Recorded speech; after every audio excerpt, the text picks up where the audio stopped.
So people ask me a lot if I exercise to stay in shape for backpacking, and to me the best exercise for backpacking is backpacking.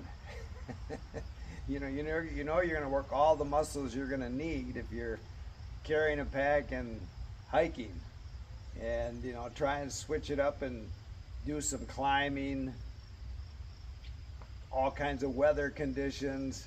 It's as much mental as physical, I think. So yeah, in the morning I may do 50 push-ups and some stretching, but when I'm on the trail I don't do any of that, and I try and hike as much as I can.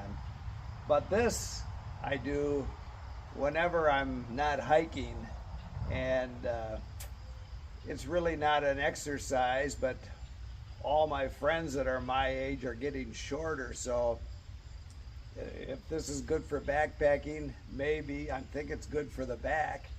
And I may do it for 2-3 minutes at a time a day when I'm home. But basically,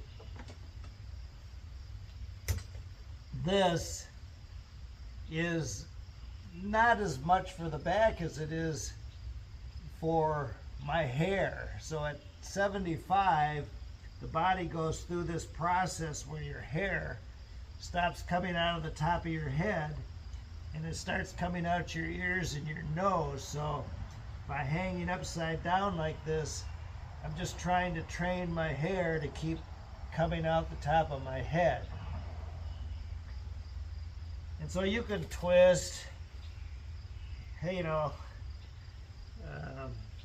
this probably isn't for everybody, but I find that I have very few problems with my back, and I've always done this.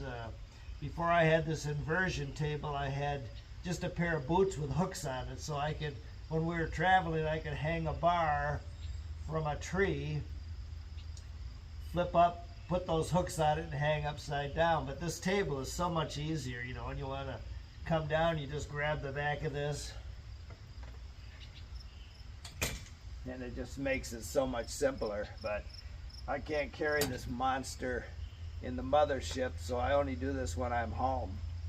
But do I think it helps for my backpacking too? Yeah, I think it does, so I keep doing it.